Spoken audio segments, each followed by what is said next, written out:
तो आज मैं दोस्तों थाई हॉरर मूवी SLR की स्टोरी को एक्सप्लेन करने वाला हूं जो कि अभी हाल ही में रिलीज हुई है। और दोस्तों अगर आपको इस मूवी की कहानी पसंद आए तो वीडियो को लाइक कमेंट कर ज़रूर बताना कि आपको वीडियो कैसी लगी। मूवी के ओपनिंग सीन में हम एक लड़के को देखते हैं जिसका नाम डैन होता है। यहाँ पर डैन एक लड़की की फोटो ले रहा होता है जिसका नाम नैम होता है। अब यहाँ पर डैन हिचकिचा रहा होता है, तब वो लड़की उसे कहती है कि उसे देखना है कि ये कैमरा लोगों को कैसे मार रहा है। इसके बाद डैन फाइनली उस लड़की की फोटो को ले लेता है और यहाँ से सीन चेंज होता है जहाँ पर हम डैन को देखते हैं जो कि फैशन मैगजीन में फोटोग्राफर बनना चाहता था, जिसके लिए वो एक प्रोफेसर के पास आता है। पर यहाँ पर डैन ग्रेजुएट नहीं हो पाता। यहाँ पर प्रोफेसर उसे कहता है उसे एक आर्टिस्ट चाहिए, फोटो तो कोई भी ले सकता है, लेकिन फिर भी यहाँ पर प्रोफेसर उसे संडे को मिलने के लिए बुलाता है। अब ये सीन यहाँ से चेंज होता है और हम यहाँ पर नैम और डैन के एक और फ्रेंड ग्रेट को देखते हैं। वो दोनों डैन को बर्थडे विश करते हैं और आपस में सभी लोग सेलिब्रेट करते हैं, जहाँ पर ये आपस में कुछ फोटोज भी क्लिक करवाते हैं। अब यहाँ पर ग्रेट उसे कहता है कि वो लोग साथ में न्यूयॉर्क जा रहे हैं, लेकिन तभी उसे डैन बताता है कि वो लोग कहीं नहीं जा रहे हैं क्योंकि वो तो अभी ग्रेजुएट ही नहीं हुआ। ये सुनकर दोनों उसके पास आते हैं और यहाँ पर नैम उसे बताती है कि वो दोनों ग्रेजुएट हो चुके हैं। अब यहाँ पर डैन कहता है कि अगर वो उसके प्रोजेक्ट में पास हुआ तो वो भी न्यूयॉर्क आ सकता है। ये सुनकर उसके दोस्त बहुत ही खुश होते हैं और यहाँ पर डैन देखता है कि कैसे उसकी खुशी में उसके दोस्त साथ हैं और गम में भी। खैर इसके बाद डैन घर आता है जहाँ पर उसकी मॉम का कॉल आता है। वो उसे उसके अंकल के बर्थडे पर आने के लिए कहती हैं क्योंकि उन्हें नहीं पता होता है कि डैन के अंकल कब तक जिंदा रहेंगे, इसीलिए डैन अंकल के बर्थडे पर जाने के लिए मान जाता है। खैर नेक्स्ट डे वो अपने प्रोजेक्ट के लिए प्रोफेसर के घर जाता है और वहाँ पर प्रोफेसर की असिस्टेंट उसे अंदर ले जाती है। वो उसे कहती है कि प्रोफेसर ने उसकी बहुत ही तारीफ की है। खैर अंदर जाकर वो एक अजीब सी पेंटिंग देखता है जिसे देखने पर उसे बिल्कुल भी अच्छी वाइब्स नहीं आती।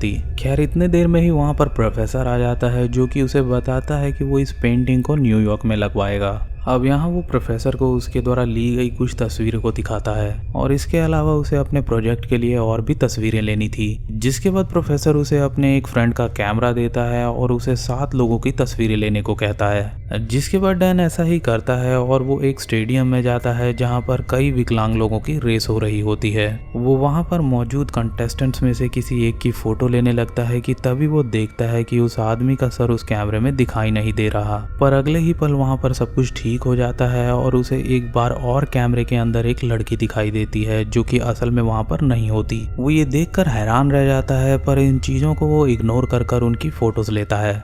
जिसके बाद उसकी फोटोज को देखने के लिए वहां पर नैम आती है और अब डैन और नैम एक दूसरे के बहुत ही क्लोज थे और उन दोनों को आपस में ऐसा देखकर शायद ग्रेट को जेलस फील हो रहा था। नेक्स्ट सीन में ग्रेट एक शॉप पर जाता है जहाँ पर कुछ एंटिक सामान होता है।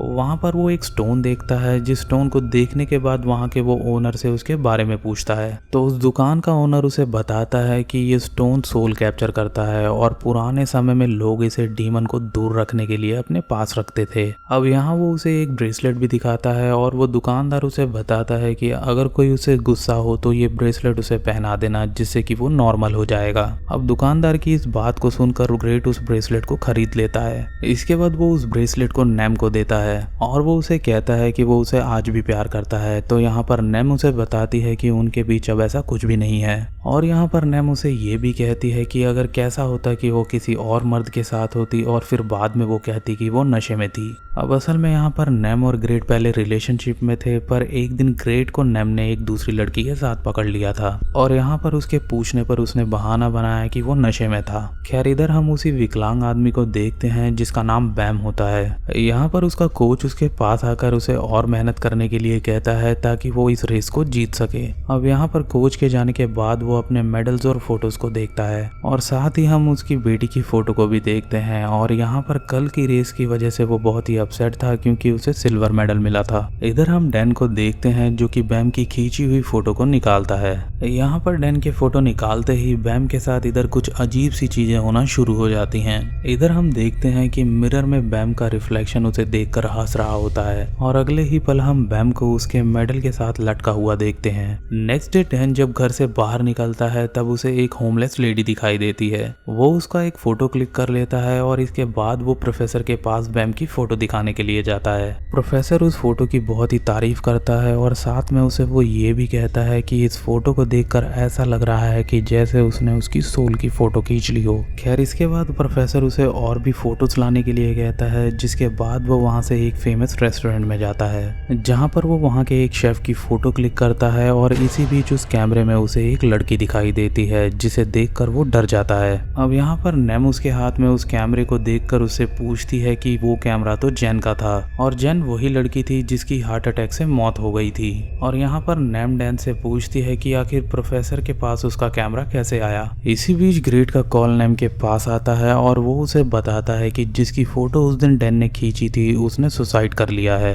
इसके बाद हम नेम और ग्रेट को साथ में देखते हैं और अब यहाँ पर ग्रेट को ये बात हजम नहीं हो रही थी कि आखिर बैम ने खुद सुसाइड कैसे किया। वो नेम से कहता है कि ऐसे कैसे हो सकता है क्योंकि वो तो डिसेबल था और इतनी ऊंचाई पर चढ़कर वो सुसाइड नहीं कर सकता। अब ये सुनने के बाद नेम अपने घर पर आकर अपने लैपटॉप पर जेन के नाम को सर्च करती है क्योंकि उसकी डेथ भी ऐसे ही मिस्टीरियस तरह से हुई थी। वहीं उसको रिन नाम की एक लेडी के बारे में पता चलता है और वो उसे कॉल कर कल मिलने के लिए कहती है। इधर हम डैन को देखते हैं जो कि अपने अंकल के बर्थडे पर होता है, जहाँ पर उसके अंकल उससे पूछते हैं कि वो आजकल क्या कर रहा है, जिस पर वो अपने अंकल को बताता है कि वो आजकल फोटोग्राफी कर रहा है। और ये सुनकर उसके अंकल उस पर भड़क जाते हैं क्योंकि यहाँ पर डैन पहले ही पियानो भी सीखने की कोशिश कर रहा था पर उसने बीच में ही क्विट कर दिया था। अब इसके बाद उसके अंकल का बर्थडे सेलिब्रेट होता है जहाँ पर उसके अंकल डैन को फोटो लेने के लिए कहते हैं, लेकिन यहाँ पर उसकी मॉम नहीं होती हैं, इसीलिए वो उन्हें लेने के लिए जाता है। वहाँ पर उसकी मॉम उसे बात करने पर उसे बताती हैं कि उसके अंकल बिल्कुल सही कह रहे हैं। खैर अब यहाँ पर उसकी मॉम के जाने के बाद वो एक पियानो बजाती हुई लड़की की फोटोज लेने लगता है।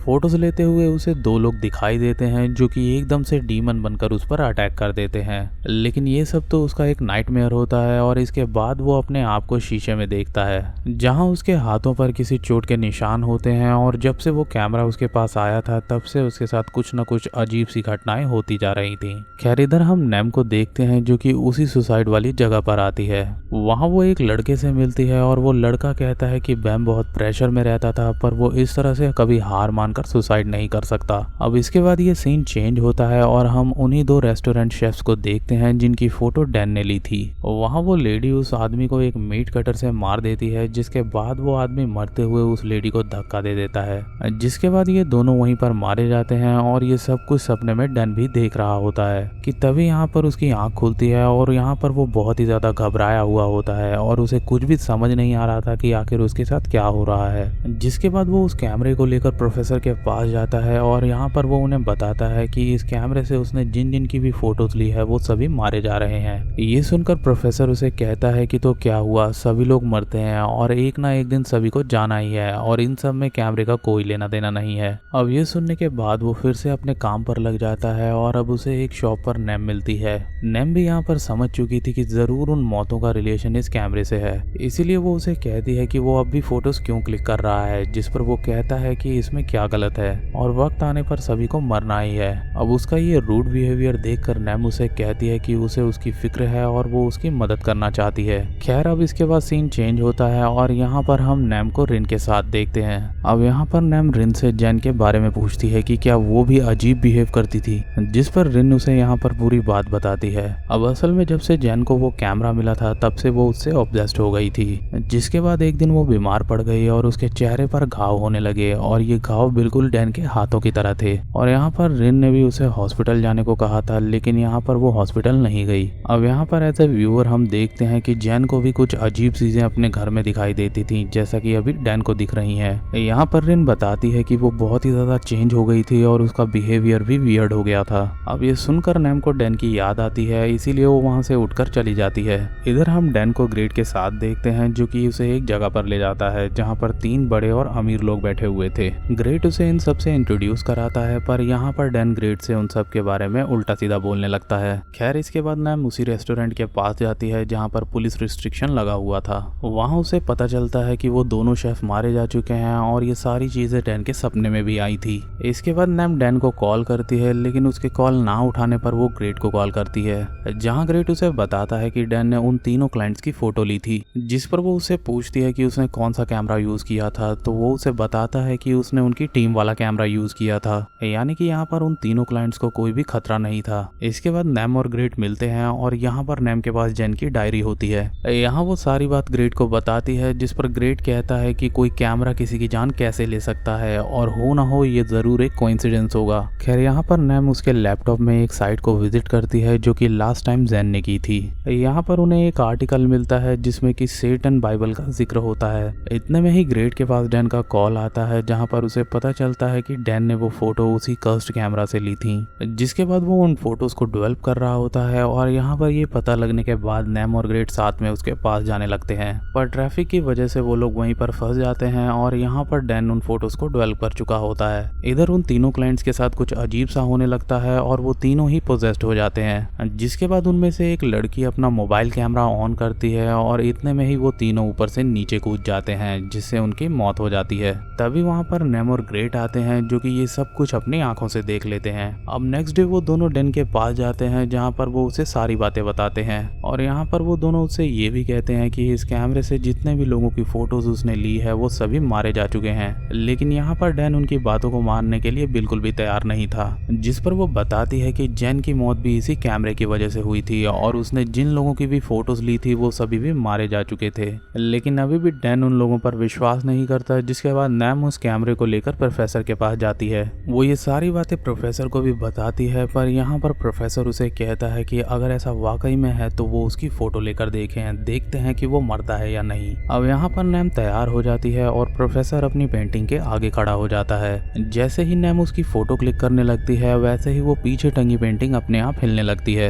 ये देखकर वो डर जाती है और वो बिना फोटो क्लिक किए वहाँ से चली जाती है। बाहर आने पर ग्रेट उसे संभालता है कि तभी डैन भी वहाँ पर आता है। यहाँ पर नैम उसे उस कर्स्ड कैमरा को फेंकने के लिए कहती है, पर वो इसके लिए तैयार नहीं था। अब उसका बिहेवियर सच में बहुत ही बदल गया था और यहाँ पर ऐसा लग रहा था जैसे कि वो डैन नहीं बल्कि कोई और हो। इसके बाद हम डैन को हॉस्पिटल में देखते हैं। यहाँ पर उसके अंकल कोमा में होते हैं। इधर डैन के पास बहुत ही कम टाइम बचा था अपने प्रोजेक्ट को कंप्लीट करने के लिए। यहाँ वो अपने अंकल की फोटो क्लिक करने लगता है कि इतने में ही उसके अंकल होश में आते हैं, पर यहाँ पर उनकी फोटो खींचते ही वो मर जाते हैं। ये देखकर डैन चौंक जाता है और इसके बाद हम डैन को उसके रूम में देखते हैं, जहाँ वो उन सभी कैमरा विक्टिम्स की फोटो को देख रहा होता है और वो उन फोटोज को देखकर पागलों की तरह हंसने लगता है। यहाँ वो उस कैमरे को दूर फेंक देता है, जिसके बाद वो जोर जोर से हंसने लगता है कि तभी उसके चेस्ट में दर्द होने लगता है, जिससे कि वो वहीं पर बेहोश हो जाता है। होश में आने पर वो कैमरा अपने ठीक सामने देखता है, जिसके बाद वो उस कैमरा को बाहर ले जाकर फेंक देता है। जिसके बाद वो दोबारा अपने रूम में आता है और यहाँ पर हम नोटिस करते हैं कि डैन के चेहरे पर भी वही निशान होने लगे थे।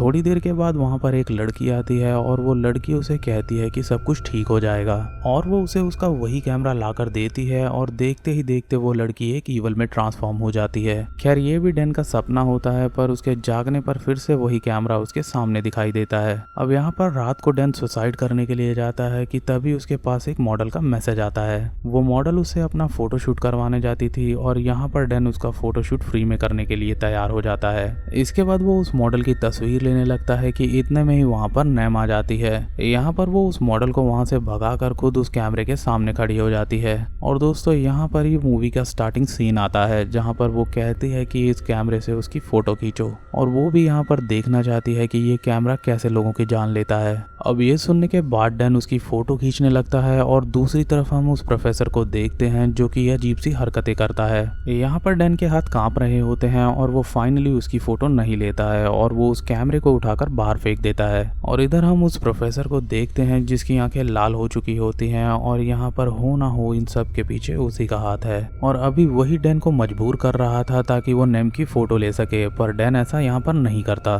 यहाँ पर ग्रेट और नैम उसे सहारा देते हैं और इसके बाद नैम उसे वही वाली वेबसाइट दिखाती है जिसमें डीमन का जिक्र होता है। वहाँ पर डैन उसी होमलेस लेडी को देखता है जिसकी फोटो उसने ली थी, पर यहाँ पर अजीब बात ये थी कि वो लेडी अभी तक जिंदा थी। जिसके बाद वो ग्रेट और नैम को अपनी डेवलप की हुई फोटोज को दिखाता है और यहाँ पर ऐसे दो लोग थे जो कि अभी तक नहीं मरे थे। एक वो लड़की थी जो कि पियानो बजा रही थी और दूसरी वो होमलेस लेडी थी। यहाँ पर वो दोनों इसलिए नहीं मरे थे क्योंकि उन्होंने उस कैमरे में नहीं देखा था और यहाँ पर फोटो लेने के दौरान दोनों की नज़र नीचे की तरफ थी। अब यहाँ उस डीमन के बारे में और जानने के लिए ये लोग उसी एंटिक शॉप में जाते हैं, जहाँ के ओनर से पूछने पर वो उन्हें बताता है कि बेसिकली ये कैमरा सोल कैप्चर करता है। और यहाँ पर नैम उससे उस पेंटिंग के बारे में भी पूछती है, जिस पर वो उसे बताता है कि ये पेंटिंग डीमन से रिलेटेड है। और यहाँ पर उन्हें वो ये भी बताता है कि ये पेंटिंग डीमन के पास होती है जिन्हें 6 सोल्स का सेक्रीफाइस चाहिए रहता है, जो कि सोल्स को सेक्रीफाइस करता है, और अगर वो इस काम में कामयाब नहीं होता है तो उसे उसकी खुद की सोल सेक्रीफाइस करनी पड़ती है। अब अगर यहाँ पर डैन ने ऐसा नहीं किया तो वो भी मारा जाएगा, और शायद इसी वजह से जैन भी मारी गई होगी क्योंकि उसने अपना टारगेट पूरा नहीं किया था। खैर अब यहाँ डैन के पास कल तक का समय था, और क्योंकि यहाँ पर हेल के गेट्स ओपन हो जाएंगे और वो डीमन अपने सेक्रीफाइस को लेने आएंगे। यहाँ वो ओनर उनकी मदद करता है और वो डैन को एक ब्रेसलेट देता है और उसे उस ब्रेसलेट को ना निकालने की सलाह भी देता है। यहाँ पर वो ब्रेसलेट उसकी मदद करेगा, और साथ में ही ग्रेट के पास उसका दिया हुआ एक स्टोन होता है जिसका जिक्र उस ओनर ने ग्रेट से पहले ही किया हुआ था। खैर अब उन लोगों को कैसे भी करके उस प्रोफेसर को हराना था, और शायद हो सकता है कि वही डीमन भी हो। अब इसके लिए वो लोग उसी की चाल उस पर चलते हैं, और वो उसी के कैमरे से उसे मारना चाहते थे, जिसके लिए वो उसकी एग्जीबिशन में जाते हैं। अब यहाँ पर डैन उसकी फोटो क्लिक करने की कोशिश करता है, और वो फाइनली उसकी एक फोटो क्लिक भी कर लेता है, जिसके बाद वो तीनों वहाँ से बाहर आते हैं और वो उस फोटो को डेवलप करने के लिए वहाँ से निकल पड़ते हैं। अब उस फोटो को डेवलप करने के बाद उन्हें पता चलता है कि उस फोटो में प्रोफेसर की आंखें बंद आई हैं, और उससे भी बुरी बात ये थी कि उस फोटो में ग्रेट कैप्चर हो गया था, और अब अगला नंबर ग्रेट का था। इसके बाद वो घर आ जाते हैं, जहाँ पर ग्रेट पर असर शुरू हो चुका था और उसे अजीब अजीब चीजें दिखाई दे रही थी। यहाँ पर ग्रेट को बचाने के लिए डैन उसका ब्रेसलेट ग्रेट को पहना देता है। इसके बाद नैम पूछती है कि अब वो क्या करेगा, जिस पर वो कहता है कि ये सब उसी की वजह से शुरू हुआ था, इसीलिए उसे खत्म भी वही करेगा। अब डैन उसी एग्जीबिशन में जाता है जहाँ पर वो खुद की ही फोटो लेने के लिए तैयार हो जाता है कि तभी वहाँ पर प्रोफेसर आता है, जो कि उसे कहता है कि वो ये सब क्यों कर रहा है। उसे बस एक और फोटो लेनी है, जिसके बाद वो न्यूयॉर्क जा सकेगा और अपने सपनों को पूरा कर सकेगा। ये सुनकर वो उसके पास आता है, और अब यहाँ पर डैन एक्टिंग कर रहा था।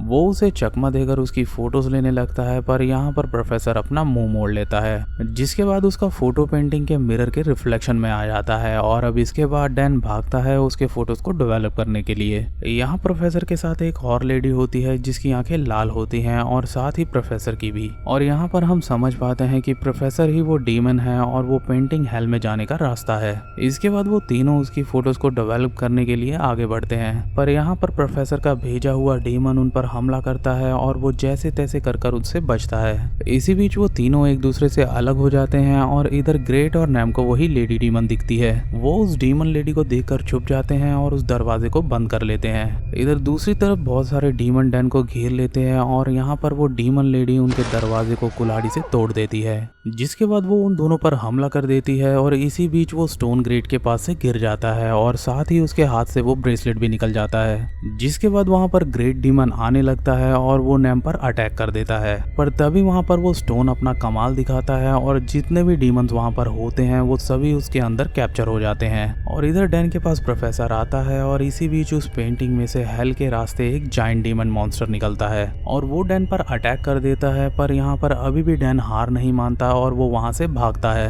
अब प्रोफेसर उसके पीछे जाता है, और फाइनली वो उसे कहता है कि अब टाइम ओवर हो चुका है, और उसे यहाँ बस अब एक सोल की जरूरत है। अब यहाँ डैन कहता है कि हाँ एक ही और वो इतना कहकर उस डीमन के अंदर चला जाता है।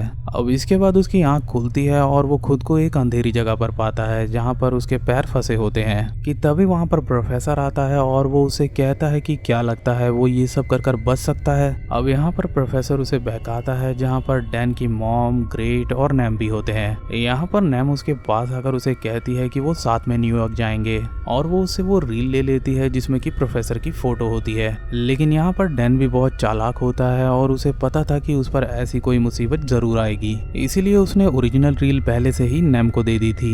यहाँ पर फाइनली नैम और ग्रेट उस फोटो को डेवलप कर देते हैं, जिसके बाद प्रोफेसर हेल में जाने लगता है, और फाइनली वो उसके अंदर खिंचा जाता है। इसके बाद वो हेल का गेट बंद हो जाता है, और हम डैन को वहाँ पर बेहोश देखते हैं। वहाँ पर ग्रेट और नैम आते हैं, और वो उसे उठाने की बहुत कोशिश करते हैं, लेकिन यहाँ पर डैन नहीं उठता। यहाँ पर इन लोगों को डैन की कही हुई बात याद आती जाती है कि हम अपने सपनों के लिए अपना सब कुछ दे देते हैं कि तभी हम देखते हैं कि डैन को यहाँ पर होश आ जाता है, जो कि यहाँ पर सही सलामत था। पर यहाँ पर ये मूवी एंड होते होते एक ट्विस्ट दे जाती है, जहाँ पर हम देखते हैं कि अब वो कैमरा ग्रेड यूज कर रहा था और इसी के साथ ये मूवी यहीं पर खत्म हो जाती है। तो उम्मीद करता हूँ दोस्तों आप लोगों को मेरा एक्सप्लेनेशन पसंद आया हो, और अगर वीडियो पसंद आई है तो वीडियो को लाइक कर दें, चैनल पे नए हैं तो चैनल को सब्सक्राइब कर नोटिफिकेशन को ऑल पे प्रेस करें ऐसी और भी वीडियोस पाने के लिए।